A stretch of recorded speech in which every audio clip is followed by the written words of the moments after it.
अगर आपका भाई प्रधानमंत्री होता तो क्या आप पतंग बेच रहे होते या फिर पेट्रोल पंप पर अटेंडेंट या किसी गौशाला में हेल्पर होते? अगर आपका बेटा प्रधानमंत्री होता तो क्या आप लाइन में पैसे लेने के लिए खड़ी होती? जरा सोचिए। मैं विक्रम बजाज फिर एक बार लेकर आया हूं खबरों के पीछे का रिसर्च और सच। इस देश में परिवार में एक बंदा पॉलिटिक्स में जाए तो परिवार में दूर दूर तक सारे के सारे पैसों के ढेर में खिलते हैं।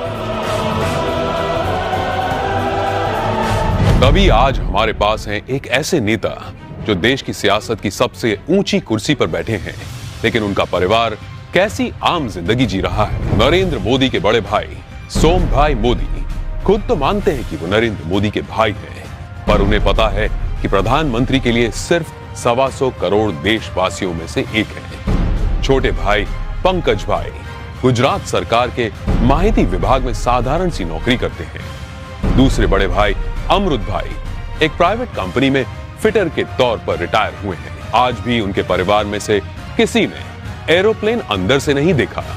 मोदी जी के दूसरे छोटे भाई प्रहलाद मोदी एक फेयर प्राइस शॉप चलाते हैं। उनकी 95 साल की माताजी नोटबंदी के बाद पैसे निकालने के लिए खुद लाइन में खड़ी दिखी थी। अब जब हम छोटे थे तो हमारा गुजारा करने के लिए वे अड़ोस पड़ोस के घरों में बर्तन साफ करना, पानी भरना, मजदूरी करना। आप कल्पना कर सकते हैं कि एक मां ने कितना कष्ट उठाया होगा। नरेंद्र मोदी के चचेरे भाई अशोक भाई 8 बाय 4 फीट के किराए की दुकान में पतंग पटाखे और नाश्ते बेचते हैं। बड़े चचेरे भाई भरत भाई एक पेट्रोल पंप पर अटेंडेंट हैं और उनकी पत्नी रमीला बहन वडनगर के अपने छोटे से घर में ही खाने का सामान बेचती है। मेरे देशवासियों, मैंने घर, परिवार, सब कुछ देश के लिए छोड़ा है। तीसरे चचेरे भाई चंद्रकांत एक गौशाला में बतौर हेल्पर काम करते हैं। चौथे चचेरे भाई अरविंद भाई एक स्क्रैप डीलर हैं, जबकि 5वें चचेरे भाई भोगीलाल ग्रोसरी शॉप चलाते हैं। चाचा कांतीलाल और जयंतीलाल रिटायर्ड टीचर्स हैं। जयंतीलाल की बेटी लीना की शादी एक बस कंडक्टर से हुई है। मतलब कि देश के प्रधानमंत्री का जीजा एक बस कंडक्टर है।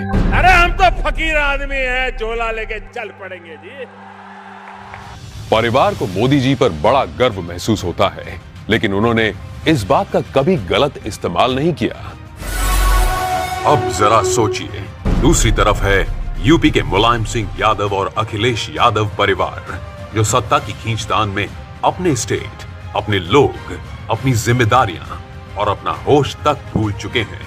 गांधी परिवार जिसने अपने परिवारवाद से कितना बड़ा पॉलिटिकल एम्पायर खड़ा किया, और बिहार के लालू प्रसाद भी अरबों खरबों के घोटाले कर अपने खानदान को माला माल करते आए हैं। कश्मीर में भी लोगों का जो होना हो वो हो, लेकिन अब्दुल्ला परिवार के ऐशो आराम में कोई कमी नहीं आई। अब जरा सोचिए, नरेंद्र मोदी ऐसे कैसे प्रधानमंत्री हैं जो इतने बड़े पद पर होने के बावजूद अपने परिवार के लिए कुछ नहीं करते हैं?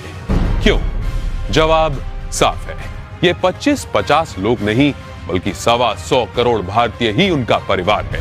125 करोड़ देशवासियों में एक मोदी होगा, उससे ज्यादा कुछ नहीं हो। अपने आप को पूरी तरह खपा दूं, आहूत कर दूं, तो उससे बड़ा जीवन का आनंद क्या होगा? जरा सोचिए, क्या देश को ऐसा निस्वार्थ प्रधानमंत्री कभी मिला है या तो कभी मिलेगा? ये जरा सोचिए।